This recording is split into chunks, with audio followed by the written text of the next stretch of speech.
তোমাকেও অনেক ধন্যবাদ দাদা। হ্যাঁ, এত দূর থেকে আসছো আমার এখানে। হ্যাঁ, আমি তোমাকে আমি অনেক মনে প্রাণে চাইছিলাম যে দাদা তুমি একবার আসো। হ্যাঁ, আমার এখানে আসছো, সবকিছু দেখলা আমি কি সব করি না করি। আমার কথা এত দূর আসছো, সেই জন্য তোমাকে অসংখ্য ধন্যবাদ জানাই দাদা। ওকে ওকে, মোস্ট ওয়েলকাম। নমস্কার বন্ধুরা, তোমাদের সকলকেই স্বাগত জানাচ্ছি আমাদের ইউটিউব চ্যানেলে। বন্ধুরা, এই মুহূর্তে আমরা উপস্থিত হয়েছি মাথাভাঙা শিকারপুর গ্রাম পঞ্চায়েতে। একজন গ্রামীণ সম্পদ কর্মী, আমাদের সহযোদ্ধা সহকর্মী দীপঙ্কর বর্মন, তার সঙ্গে আজকে সাক্ষাৎকার করব।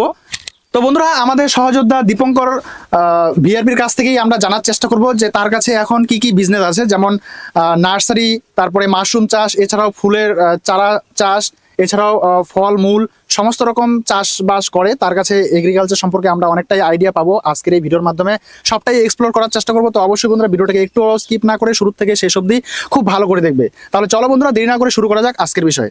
তাহলে দীপঙ্কর, তুমি ভিআরপি কাজটা করার পাশাপাশি আর কি কি কাজ করছো বাড়িতে? ভিআরপির কাজের পাশাপাশি আমি হচ্ছে আমাদের বাড়িতে নার্সারি আছে। নার্সারিতে আমাদের হচ্ছে ফরেস্ট যে প্লান্টগুলো হয়, সেই ইউক্যালিপটাস, গামার, মেহগিনি, চিবরাসি, এই টাইপের যে চারা গাছগুলো হয়, সেগুলো তো আমরা মানে তৈরি করে বাজারে বিক্রি হয় বা বাড়িতেও বিক্রি হয়। তার পাশাপাশি মাশরুম চাষ, ফুল চাষ, তারপর হচ্ছে ফলের চারা গাছ, সেগুলো আমরা কিছু কিছু চারা বাড়িতে তৈরি করি এবং কিছু কিছু চারা বাইরের থেকে নিয়ে এসে আমরা বিক্রি করি। আচ্ছা আচ্ছা। হ্যাঁ, তো আচ্ছা, আমরা কি জানতে পারি যে এই যে জমিতে এগুলোই তো ইউক্যালিপটাস, তাই না? এগুলোকে আমরা মানে শর্টকাটে আমরা ইউসি বলি। হ্যাঁ, হ্যাঁ, এটার ভালো নাম হচ্ছে ইউক্যালিপটাস। কিন্তু আমরা তাহলে এই চারা গাছগুলো রোপণ করতে আমাদের কি বীজের প্রয়োজন না? বীজের প্রয়োজন। অবশ্যই বীজ পাওয়া যায় তো? হ্যাঁ, বীজ পাওয়া যায়। এগুলো বীজগুলোকে গাড়া হয়েছে কত মাস আগে? এই বীজগুলো ফার্স্ট টাইম হচ্ছে এই তামাক যেরকম পাটি করে করে, হ্যাঁ, ফেলতে হয় বীজগুলো। তারপরে ওগুলো একটু বড় হয়ে গেলে সেগুলো ওই পটে মানে প্যাকেটে আর কি ভরতে হয়, গাড়তে হয় আর কি। গাড়ার কিছুটা সময় পরে আবার জমিতে এভাবে করে রোপণ করতে হয়। আচ্ছা, ঠিক আছে। এগুলো এখন মোটামুটি কতটা বড় হলে পরে আমি বাজারে বিক্রি করতে পারবো? এগুলো মোটামুটি 5 ফিট 6 ফিট। হ্যাঁ, 5 ফিট মানে তো আমি নিজেই একদম। আর এটা কতদিন লাগবে 5 ফুট হইতে? 7 মাস 6 মাস 7 মাস 7 মাস 6 মাস। একটা চারা গাছ মানে বীজ কত টাকা দিয়ে আমরা ক্রয় করি? এটা তো হচ্ছে চা পাতা যেরকম ছোট ছোট হয় দানা, বীজগুলো সেরকম। মানে 100 গ্রাম দিয়ে কম বেশি 1 বিঘা জমি মানে গাড়া যেতে পারে আর কি ইউক্যালিপটাস। তাহলে 100 গ্রামের দাম কেমন? 100 গ্রামের দাম মোটামুটি 1.5 থেকে 2,000 টাকা। 1.5 থেকে 2,000 টাকা একদম। আর আমরা 1 বিঘা মোটামুটি ওই 100 গ্রাম চারা বীজ দিয়ে গাড়া যেতে পারে আর কি। হ্যাঁ, লাগানো যেতে পারে। হ্যাঁ, লাগানো যেতে পারে। তাহলে এই চারা গাছগুলো যখন বড় হবে 5 ফিট হবে, মানে মোট আমার টাইম ডিউরেশন হচ্ছে 7 মাস। 6 থেকে 7 মাস। 6 থেকে 7 মাস। 6 থেকে 7 মাস পরে যখন 5 ফুট হয়ে যাচ্ছে, তখন মার্কেটে আমি কত টাকা করে সেল করব বা কত টাকা করে করতে পারবো? মোটামুটি 15 থেকে 20 টাকা পার চারা আর কি, এক একটা চারা। আচ্ছা আচ্ছা। আর যেটা হচ্ছে এখানে তো মেনলি বীজের দামের সাথে করলে হবে না। এখানে হচ্ছে এটাতে অনেক মানে খরচ, হ্যাঁ, পরিশ্রম আছে। লেবার কস্টটাই মেনলি বেশি হয় আর কি। আর এমনিতে কেমিক্যাল কিছু, হ্যাঁ, কেমিক্যালও কিছু কিছু সময় ইউজ করতে হয়। কেমিক্যাল, তারপরে হচ্ছে ফার্টিলাইজার, এইসব তো থাকেই। তার পাশাপাশি লেবারটাই সব থেকে বেশি। আচ্ছা আচ্ছা আচ্ছা। তাহলে বন্ধুরা, আমরা মোটামুটি ভাবে একটা আইডিয়া নিলাম। এরপরে যদি কারো কোনো রকম কোয়েশ্চেন থাকে তাহলে অবশ্যই কমেন্ট বক্সে কমেন্ট করে জানাতে পারো। এরপরে আমরা নেক্সটে চলে যাব মাশরুম চাষ, তারপরে চলে যাব আমাদের ফুল চাষে। তাহলে চলো দেখা যাক এবারে মাশরুম চাষটা কিভাবে করছো। ভাই, এখানে তো অন্ধকার, সময় তো আসবেই না ওটা।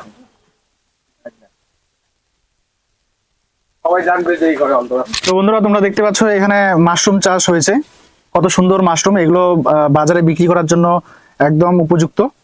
এখন মার্কেটে নেওয়া যাবে তো? কত টাকা করে কেজি এগুলো? এগুলো এখন আমরা তো পাইকারি বিক্রি করি, এখন মোটামুটি 50 থেকে 60 টাকা কেজি। 50 থেকে 60 টাকা পাইকারি বললে? হ্যাঁ, পাইকারি। আর ওরা নিয়ে আবার বিক্রি করতে হবে। হ্যাঁ হ্যাঁ। তো খুব ভালো। তো এখানে কেমন বেনিফিট? এখানেও ওই মোটামুটি 50% থাকে। হ্যাঁ, 50 নাহলে 40 থাকবে। আচ্ছা আচ্ছা। কিন্তু খাটনি আছে তার মাঝখানে। মাঝখানে কিরকম পরিশ্রম, আমাকে কিরকম লেবার দিতে হবে সারাদিনে? মেনলি লেবার হচ্ছে ওই সময়টাতে কি যখন লাগানো হয় আর কি, তারপরে যখন কি মানে ফলন হওয়া শুরু করবে, তখন হচ্ছে ওই ফলটা তুলতে হবে, স্প্রে করতে হবে, জল দিতে হবে, এটুকুই। মানে সারাদিন যে থাকতে লাগবে এরকম কোনো ব্যাপার না। মানে আমি ভিআরপি কাজটা করার পাশাপাশি আমি এই সমস্ত কাজগুলো করতে পারবো? একদম রাইট। আমাকে সবসময় টাইম দিতে হচ্ছে না? না না না, সকালে। আচ্ছা, আমি এই যে এখানে যে মাশরুম গুলো হয়েছে, এর কতদিন লাগলো এই প্রসেস গুলো করতে, বা এই মাশরুমটা হইতে কতদিন সময় লাগছে? মোটামুটি 3 মাস। 3 মাস? মানে টোটাল ইয়েটাই মানে এটা 3 মাসের মধ্যে একবারে ফলন শেষ হয়ে যাবে আর কি, মানে শুরু থেকে শেষ। ফলনটা মোটামুটি 1 মাস 45 দিন মতো হয়। আর মোটামুটি এইদিকে ধরেন যে মোটামুটি 40 দিন লাগানো, 40 দিন বাদে ফলন হওয়া শুরু হয়। আচ্ছা আচ্ছা, মানে এটা মোটামুটি 40 দিন হয়ে গেছে প্রায়। হ্যাঁ হ্যাঁ হ্যাঁ, হ্যাঁ, তারপরে তো ফলনটা আসছে। আসবে। হ্যাঁ, এবার এই ফলনটা আমার কতদিন আসবে? দেড় মাস মাস মতো আসবে। 1.5 মাস মতো আসবে, তারপরে আমি 1.5 মাস বিক্রি করব। 1.5 মাস। আচ্ছা, মার্কেটে এরকম হয় না যে এই মালগুলোর এখন বাজারে মানে দাম নাই, একদম মানে কোনো ভ্যালু নাই, ফালাই দিচ্ছি, যে টমেটো যেরকম করে, শসা যেরকম করে মার্কেটে ফালাই দেয়, এরকম কোন হয়তো রেটটা কম থাকে, মানে একটু আপ ডাউন হয়। হ্যাঁ, রেটটা আপ ডাউন হয়, বাট ফেলায় দিতে হবে এরকম ব্যাপার নেই, মানে মার্কেটে সেই চলে। হ্যাঁ, তো আমি সেক্ষেত্রে আমি যদি চাই যে আমি একটা ছোট্ট জায়গা নিয়ে মাশরুম চাষ করব, সেটা করতে পারি একদম। মানে সেখানে আমার কোনো লসের ব্যাপার থাকবে না? লসের ব্যাপার থাকবে না বললে ভুল হবে, লসের ব্যাপার থাকলেও মানে সেটা হচ্ছে টোটালটাই ডিপেন্ড করবে হচ্ছে যে করবে তার উপর। আচ্ছা আচ্ছা, কেন কি এটা এমনই চাষ, এটাতে কোনো কিছু, এটা হচ্ছে টোটালটাই হচ্ছে মেডিসিন, হ্যাঁ, আর বীজ, হ্যাঁ, মানে ফার্টিলাইজার না, কিন্তু এখানে মেডিসিন, হ্যাঁ, আর হচ্ছে বীজটার ব্যাপার। হ্যাঁ, এবার ওইটার কোনো কম বেশি হয়ে গেলে পরে ঝামেলা হতে পারে। আচ্ছা আচ্ছা, সেটা যদি সব ঠিকঠাক থাকে তাহলে সমস্যার কোনো ব্যাপার নেই। আচ্ছা আচ্ছা আচ্ছা, এই যে আমি যে 1.5 মাস বিক্রি করব, এখানে কতটা জায়গা জুড়ে আমার মাশরুম চাষ হয়েছে? এখানে আমার মোটামুটি 1,500 সিলিন্ডার, 1,500 থেকে 2,000 সিলিন্ডার আছে। 1,500 সিলিন্ডার? কোনটা সিলিন্ডার কোনটা? এটাকে সিলিন্ডার বলে। ও, এটাকে সিলিন্ডার বলে। আচ্ছা, এক একটা ইয়ে। তাহলে 1,500 সিলিন্ডারের মধ্যে আমার কিরকম প্রফিট দাঁড়াবে 1.5 মাসে? তো সব যদি ঠিকঠাক থাকে, যদি 2,000 যদি সিলিন্ডার আমি ধরি, হ্যাঁ, তাহলে 2,000 সিলিন্ডারে হচ্ছে পার সিলিন্ডারে 2 কেজি করে মাশরুম হবে। পার সিলিন্ডারে 2 কেজি করে? হ্যাঁ, 2 কেজি, মানে এর বেশি হবে না? না, এর বেশি হবে। আর খারাপ হলে আবার কম কম কিরকম হবে? যদি খুব খারাপ হয় তাও 1 কেজি। 1 কেজি, আচ্ছা। এবার 2 কেজি যদি হয়, যদি মোটামুটি 2,000 সিলিন্ডার আছে, তার মানে 4,000 কেজি। হ্যাঁ, 2 কেজি করে হলে হ্যাঁ 4,000 কেজি। হ্যাঁ, এবার যদি এক একটা সিলিন্ডারে আমার খরচা মোটামুটি 35 থেকে 40 টাকা। 35 থেকে 40 টাকা। এবার এক একটা সিলিন্ডারে যদি আমি 2 কেজিও ধরি, এখন রেটটা একটু কম আছে, ঠান্ডার সময় 40 টাকা হলে 8,000 টাকা খরচ আমার। না, মানে ইনকামটা আর কি, যদি 40 টাকা আমার খরচা এক একটা সিলিন্ডারে, এবার এক একটা সিলিন্ডারে বিক্রি 120 টাকা। 120 টাকা, হ্যাঁ, তাহলে 40 টাকা খরচা আমার, বিক্রি 120 টাকা, তার মানে 80 টাকা প্রফিট। হ্যাঁ, কম বেশি 100 টাকা বিক্রি আছে। আচ্ছা আচ্ছা আচ্ছা, তাহলে সেক্ষেত্রে আমরা মাশরুম চাষ করতে পারি। তো তোমরা যারা মাশরুম চাষ করতে চাও, অবশ্যই দীপঙ্করের যে ইউটিউব চ্যানেল আছে সেটা ফলো করতে পারো, এবং যে মোবাইল নাম্বারটা আমরা এই ডিসপ্লেতে দিয়ে দেবো, সেখানে কন্ট্যাক্ট করতে পারো সরাসরি দীপঙ্করের সঙ্গে কথা বলে তোমরাও কিন্তু চাষ শুরু করতে পারো। কারণ ভিআরপির যে কাজটা, সেই কাজের যে পারিশ্রমিক, সেই পারিশ্রমিক দিয়ে আমাদের কোনোভাবেই চলে না, এটা সবাই জানো, আর এখানে বলার কিছু নেই।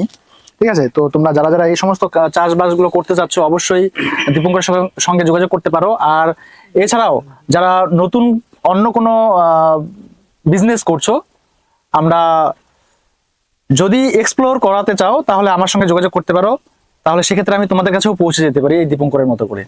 ঠিক আছে, তাহলে আমাদের ভিআরপিদের যেমন উপকার আসবে, ঠিক তেমনিভাবে আমাদের নতুন নতুন কাজের সন্ধান কিন্তু অনেক বেকার ছেলেমেয়েরাই পাবে। ঠিক আছে, তো আশা করি ভিডিওগুলো অনেকটাই ইন্টারেস্টিং এবং মজাদার হচ্ছে। তো অবশ্যই বন্ধুরা একটা লাইক হয়ে যাবে। তো বন্ধুরা, এই মুহূর্তে আমরা চলে এসেছি মেহগিনি খেতে। তো এখানে আমরা অনেকগুলো চারা দেখতে পাচ্ছি একসঙ্গে। তো দীপঙ্করের কাছ থেকে জানার চেষ্টা করব যে এই মেহগিনি চাষগুলো মানে কিভাবে হচ্ছে আর কেমন প্রফিট হচ্ছে মার্কেটে। এটা ওই সেম প্রসেসেই ফার্স্ট টাইম ইয়ে করতে হয়, বীজ রোপণ করতে। মানে যেরকম করে তামাকের পুলি ফেলা হয়, সে পাটি করে সেটা মানে বীজটাকে মানে চারা গাছ বের করতে হয়। সেটা তা মোটামুটি একটু বড় হয়ে গেলে সেটা ওই প্লাস্টিকের পটে ভরতে হয়, ভরার কিছুটা সময় পরে ওটাকে বলান করতে হয়, এটা বলান করানো ক্ষেত। হ্যাঁ, এগুলো মোটামুটি যখন 4 থেকে 5 ফিট হবে, সেটা মানে বিক্রিযোগ্য আর কি, সেটা বাড়িতে বা বাজারেও বিক্রি হবে এরকম। তো কেমন প্রফিট হবে? প্রফিট তো হবেই, কিন্তু এই মানে নার্সারির যে ব্যবসাটা, এটাতে মেন যেটা হয়, বীজের দাম খুব একটা বেশি থাকে না, ফার্টিলাইজার, পেস্টিসাইড, লেবার, এগুলোতে অনেকটা কষ্ট হয়। মানে একটা দীর্ঘমেয়াদী একটা প্রসেস, মোটামুটি 6 মাস 7 মাস। এই চারা গাছগুলো কত মাসে এতটা লম্বা হয়েছে? এটা মোটামুটি 3 মাস। 3 মাস। আর কত মাস পরে বিক্রি হবে? এটা মোটামুটি বৈশাখ মাসের দিকে বিক্রি হবে। মোটামুটি ধরো আরো 2 থেকে 3 মাস। আরো 2 থেকে 3 মাস, মানে মোটামুটি 6 থেকে 7 মাস আমাদের এই লম্বা প্রসেস চলে, তারপরে মার্কেটে বিক্রি হয়। আচ্ছা, তো এক একটা চারা মোটামুটি 15 থেকে 20 টাকা বিক্রি আছে। 15 থেকে 20 টাকা 20 টাকা বিক্রি আছে। এক একটা চারা প্রতি মোটামুটি কম বেশি 5 টাকা খরচা আছে, 5 টাকা খরচা আছে কম হলেও। আচ্ছা, 15 টাকা যদি আমি বিক্রি করি তাহলে 5 টাকা খরচা, আর 10 টাকাটা তাহলে আমার 10 টাকা। তারপরেও যে মানে সেটা বাজারে নিয়ে যাওয়া মোটামুটি কি বলবো, এটাকে মোটামুটি 50% হ্যাঁ প্রফিট প্রফিট থাকবে। আচ্ছা, কিন্তু অনেকটা জার্নি করে অবশ্যই অবশ্যই 6 মাস 7 মাস পরে একটা ফসল উঠছে, তো সেখানে তো অবশ্যই আমার লেবার, আমার অন্যান্য যে মেডিসিন, ঠিক আছে, এই সমস্ত কস্ট গুলো তো আমার লাগবেই, তাই না? একদম। তো বন্ধুরা, তোমরা যারা যারা এই নার্সারি কাজগুলো করতে চাও অবশ্যই দীপঙ্করের কাছ থেকে সাজেশন নিতে পারো, কারণ এটা একটা ছোট্ট ভিডিওর মাধ্যমে গোটা বিষয়টা বোঝানো সম্ভব নয়।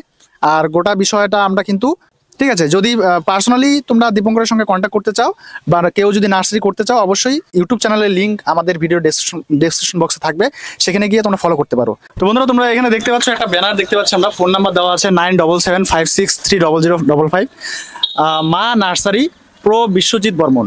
এখানে সমস্ত রকমের ফুল, ফল ও ফরেস্টের চারাগাছ খুচরা ও পাইকারি বিক্রি করা হয়, বড়দোলা, মাথাভাঙা, কোচবিহার। তো তোমরা যারা যারা চারাগাছ নিতে চাও অবশ্যই এখানে কন্ট্যাক্ট নাম্বার দেওয়া আছে, যোগাযোগ করতে পারো। তো বন্ধুরা, এই মুহূর্তে আমরা চলে এলাম ফুলের ক্ষেতে, কিন্তু ফুল ক্ষেত টোটালি নষ্ট হয়েছে, ঠিক আছে। এই মুহূর্তে যে মানে যে ঋতুটা, এই ঋতুতে আমাদের এই সময়টায় ফুলের চারা কিন্তু মানে মারা যায়, ঠিক আছে। এখন নষ্ট হয়েছে, তো যতটুকু আছে আমরা দেখানোর চেষ্টা করছি। আর ওই দিকটায় ফুলের ক্ষেত আছে, ওদিকে বিঘা বিঘা ফুলের চাষ হয়। তো এই জায়গাটায় জাস্ট কয়েকটা ফুল আছে বলে আমরা এখানে এলাম। তো এই ফুলগুলো হচ্ছে গাঁদা ফুল। তো আচ্ছা, তুমি যে ফুলের চাষগুলো করছো, এই ফুলের চাষগুলো কিভাবে হয় এবং কোন ঋতুতে হয়, এবং সেগুলোর যে প্রসেস, টাইম ডিউরেশন, তারপরে মার্কেটে যে বিক্রি করো কি ধরনের, মানে কিভাবে, কত টাকা কেজি বা কিভাবে বিক্রি করো এবং মুনাফা কিরকম হচ্ছে, সেই সংক্ষেপে যদি একটু বলো। এটা মেনলি মানে গাছটা লাগাতে হয়, এটা আমরা চারাটা বাইরে থেকে নিয়ে আসি, এটা নদিয়া থেকে আসে চারাগুলো, কাটিং চারা। আর এটা লাগাতে হয় হচ্ছে মোটামুটি দুর্গাপূজার পরে পরে আর কি, দুর্গাপূজার পরে পরে পরে লাগানো হয়। মোটামুটি 2 থেকে 2.5 মাস পরে ফুল দেওয়া শুরু করে, মোটামুটি 2 মাসের মতো ফুল দেয় আর কি ফুলটা। আর কন্টিনিউ ফুলটাকে তুলতে হয়, বিক্রি করতে হয়, যত ফুল তোলা যাবে ততই ফুলটা হবে আর কি। ওটা এমন না কি মানে আজকে তুললাম 2 দিন তুলবো না, এরকম করা যাবে না, কন্টিনিউ যা হবে যতটা হবে তুলতে লাগবে। হ্যাঁ, তো এটা মেনলি লোকাল বাজারেও বিক্রি হয়, আমাদের মাথাভাঙা বিক্রি তো হয়ই। লোকাল বাজারে রেট কম থাকে, বাইরে বিক্রি করলে রেটটা বেশি পাওয়া যায়। এটা কি পাইকারি বিক্রি হয় না লোকাল? এটা পাইকারিও বিক্রি হয়, কেউ যদি চায় কি লোকাল বাজারে বসে বিক্রি করবে সেরকমও বিক্রি করতে পারে। তবে যে মানে যত ফুল হয় সেটা মানে লোকাল বাজারে আশা করে বসে থাকলে হবে না, এটা বাইরে পাঠাতেই হবে। তো যেটা বিক্রি হয় বাইরে পাঠালে পরে এটা হচ্ছে 1000 সিস্টেম আর কি। 1000 ফুলের দাম 300 থেকে 350 400 মানে আপ ডাউন থাকে আর কি। মানে ওভারঅল 300 টাকা, 1000 ফুলের দাম 300 টাকা, এরকম হিসাবে বিক্রি হয়। এই ফুলটা কতটা বড় হয় মোটামুটি? এটা তো অনেক বড় হয়, এখন তো এটা মানে চারাগুলোই নষ্ট হয়ে গেছে তাই কারণে এরকম ছোট, কিন্তু যখন কি ফুলটা হওয়ার সিজন তখন এক একটা ফুল এত বড় বড় হবে অনেকটা। এই ফুলগুলো দিয়ে ওই মালা টালা টাইপের যে ইয়েগুলো হয় বিয়ে বাড়ি, হ্যাঁ সেগুলো আবার এটাকে ওই 1000 সিস্টেমে বিক্রি না করে কেউ যদি মালা করে দেয়, তো এক একটা মালা মোটামুটি 30 থেকে 40 টাকা বিক্রি আছে। এক একটা মালাতে মোটামুটি 25 থেকে 30টা ফুল লাগবে। ফুল চাষ কতটা জমিতে করো? ফুল চাষ আমরা তো মোটামুটি 1 বিঘার মতো করছিলাম এর আগের বার। তো কেমন ওইখানে কিরকম কস্ট গেছে, আমাদের লেবার কতটা গেছে, বা আমাদের এগুলোতে মানে এই ফুল চাষ বলেন, মানে আমি যে মানে নার্সারি টাইপের যে এগুলোতে হচ্ছে বীজ বা ইসের দাম ততটা না, যতটা খরচা হয় কি ফার্টিলাইজার আর হচ্ছে লেবার, এটাতেই সব থেকে বেশি খরচা হয়। খুব বেশি লাভ এরকমও না, আর যে মানে লাভ হয় না এরকমও না। হ্যাঁ, মানে মানে কৃষিকাজের থেকে একটু হলেও বেটার। ওই 2 মাস পরের থেকে যে ফুল দেওয়া শুরু হয় তখন আমরা ওটা ওই একটা চারা গাছ থেকে প্রায় কত মাস ধরে ফুল পাবো? মোটামুটি 1.5 থেকে 2 মাস। 1.5 থেকে 2 মাস? 2 মাস। বাহ, তাহলে ভালো। আচ্ছা, প্রফিট কিরকম? প্রফিট যদি আমরা তো আর ওইভাবে প্রফিট করি না, কেন কি কাজগুলো যেহেতু আমরা নিজেরাই করি। হ্যাঁ, আমরা যদি লেবার কস্ট ওই হিসাব করি তাহলে পরে হ্যাঁ খুব বেশি যে থাকবে এরকম না। হ্যাঁ, তো আমরা নিজেরাই যেহেতু করি ওইভাবে হিসাবও করি না, চলছে এই। আর যদি মানে কেউ ফুলের বাজার মার্কেট আপ ডাউন এই সমস্ত বিষয় তো থাকে, সব ক্ষেত্রেই আপ ডাউন থাকবেই। হ্যাঁ, আচ্ছা ঠিক আছে, তো অনেক অনেক কিছুই জানলাম দীপঙ্করের কাছ থেকে। তাহলে তোমার কাছে এখন একটাই প্রশ্ন, যে এই ভিআরপির কাজটা করার পাশাপাশি তুমি এত সব কাজ কিভাবে হ্যান্ডেল করছো? না, আমি এই বিষয়ে আমি তো ভিআরপি কাজটা করি। আর এই যে এই কাজগুলো এগুলো হচ্ছে আমার ভাই আছে, ভাই টোটাল গুলো করে। আচ্ছা, হ্যাঁ, এবার মানে সম্পূর্ণ এগ্রিকালচার তোমার ভাই দেখে? হ্যাঁ, বিষয়গুলো ভাই দেখে, আমিও থাকি, কিন্তু মেন যে ইয়ে করে সেটা হচ্ছে ভাই কিন্তু মেন দেখে আর কি, আচ্ছা, টোটাল আচ্ছা, ব্যাপারগুলো। আর আমাকে ভিআরপি তাহলে- কাজটাই করতে হয়। তাহলে আমরা বুঝতে পারলাম বন্ধুরা, দীপঙ্কর কিন্তু ভিআরপির কাজটা করার পাশাপাশি, মানে গ্রাম পঞ্চায়েতের যে সমস্ত কাজগুলো হয় সেই কাজগুলো করার পাশাপাশি এই এত সব কাজ করছে, কিন্তু তার মধ্যে তার সমস্ত ক্রেডিট হচ্ছে ভাইয়ের, ঠিক আছে? আর তারও ভূমিকা আছে, ঠিক আছে? নিজেও ইনভলভ থাকে এই কাজগুলোর সঙ্গে। তো আমরা অনেক কিছু দীপঙ্করের কাছ থেকে জানতে পারলাম, ঠিক আছে? আমরা অনেকেই এই ভিভিডিসি কাজটা নিয়েই পড়ে থাকি, কিন্তু ভিভিডিসি কাজ দিয়ে কি সংসার চলবে কারো? তা বর্তমান সময়ের সাথে ভিভিডিসির কাজ যে পেমেন্ট যতটা পরে দেওয়া হয়, হ্যাঁ, কোনোভাবেই সম্ভব না। পাশাপাশি কিছু তো করতেই হবে। অবশ্যই অবশ্যই। তার তো পাশাপাশি ভিভিডিসির কাজটাকেও ঠিক রাখতে হবে, এটাই। আচ্ছা আচ্ছা, তো কি মনে হয় তোমার, ভিভিডিসি কাজ করে আগামী ভবিষ্যতে কিছু করা যাবে? ওটা এখন কি করে বলবো, ওটা সরকারের। হ্যাঁ একদম, ওটা মানে সরকারের উপর ডিপেন্ড করবে, তাই না? একদম। সরকারের সৎ আম, মানে মোট কথা হচ্ছে সরকারের উপর ডিপেন্ড করছে সবটাই। তো বন্ধুরা, এই মুহূর্তে আমরা অনেক কিছু জানতে পারলাম। তো তোমরা যারা যারা দীপঙ্করের সঙ্গে যোগাযোগ করতে চাও, অবশ্যই তো স্ক্রিনের নাম্বারটা পেয়ে যাচ্ছ। আর যদি তোমাদের কাছে এই দীপঙ্করের যে সমস্ত কাজগুলো দেখালো, এই বিজনেসগুলো ছাড়াও যদি তোমাদের কাছে অন্য বিজনেস থাকে, অবশ্যই আমাদের সঙ্গে যোগাযোগ করতে পারো। তাহলে আমরা সেই কাজগুলো আমাদের যে সহযোদ্ধা ভিআরপি আছে তাদের কাছে পৌঁছে দিতে পারবো, এবং তারাও কিন্তু একটা নতুন করে পথের দিশা খুঁজে পেতে পারে তোমাদের সহযোগিতায়। আচ্ছা দীপঙ্কর, তুমি যে সমস্ত কাজগুলো করছো বাড়িতে, টোটালি তো এটা এগ্রিকালচার বলবো, এগ্রিকালচার ডিপার্টমেন্ট, তাই না? একদম, তো এগ্রিকালচারে যে সমস্ত কাজগুলো করছো, এগুলো নিয়ে কি তুমি ভিডিও টিডিও বানাচ্ছো? একদম। তাহলে অনেকেরই মানে উপকারে আসবে বিষয়গুলো। একদম, আমি নতুন একটা মানে ইউটিউব চ্যানেল, সেটা ফেসবুকে করব। চ্যানেলটার নাম হচ্ছে মডার্ন এগ্রিকালচার। ইউটিউবে করতে পারো? ইউটিউবে, হ্যাঁ, ইউটিউবেও আমার আছে। আচ্ছা। মানে ভিডিও এখনো যদিও দেওয়া শুরু করিনি, কিন্তু আমি করব। আচ্ছা। তো আমার এই মানে যে সব আমি কাজ করি আর কি, কৃষি সংক্রান্ত সমস্ত বিষয় নিয়ে আমার ওই চ্যানেলটাতে আমি মানে আর কি আলোচনা রাখবো। যদি আপনারা আমার চ্যানেলটা একটু ফলো করেন, তাহলে আমি ভবিষ্যতে অনেকটা মানে আগায় যেতে পারবো। আর একদম, একদম, একদম। ঠিক আছে, আমরা আহ, সকলেই দীপঙ্করকে সাপোর্ট করব, ঠিক আছে? সে যাতে আগামী ভবিষ্যতে আরো নতুন নতুন কিছু আমাদের সামনে নিয়ে আসতে পারে, এবং নিত্য নতুন কাজ বা এগ্রিকালচার যে সমস্ত বিষয়গুলো থাকে সেগুলো আমাদের সামনে উপস্থাপন করতে পারে। তো তার জন্য তোমাকে অসংখ্য অসংখ্য শুভেচ্ছা, অভিনন্দন নতুন চ্যানেল খোলার জন্য। আর প্রতিনিয়ত কাজ করতে থাকো, আশা করি তোমার গ্রোথ হবে। তোমাকেও অনেক ধন্যবাদ দাদা। হ্যাঁ, এত দূর থেকে আসছো আমার এখানে। হ্যাঁ, আমি তোমাকে অনেকবার, আমি অনেক মনে প্রাণে চাইছিলাম যে দাদা তুমি একবার আসো। হ্যাঁ, আমার এখানে আসছো, সবকিছু দেখলাম আমি কি সব করি না করি। আমার কথা এত দূর আসছো, সেই জন্য তোমাকে অসংখ্য ধন্যবাদ জানাই দাদা। ওকে ওকে, মোস্ট ওয়েলকাম। তো বন্ধুরা, দীপঙ্কর কিন্তু আমাদের বাড়িতেও গেছিল, ঠিক আছে? মানে বহুদিন থেকে আমাদের পরিচয়, তার মধ্যে আজকে বহুদিন পর আজকে দীপঙ্করের বাড়িতে আসলাম। আর দীপঙ্করের ড্রিম সাকসেস, আমার ড্রিমও সাকসেস। তাহলে আজকে আমরা এখানেই শেষ করছি। দেখা হচ্ছে পরবর্তী নেক্সট ভিডিওতে, নেক্সট টপিক নিয়ে। ততক্ষণ পর্যন্ত সুস্থ থাকবে, ভালো থাকবে। এই ভিডিওগুলো দেখার জন্য তোমাদের সকলকেই অসংখ্য অসংখ্য ধন্যবাদ।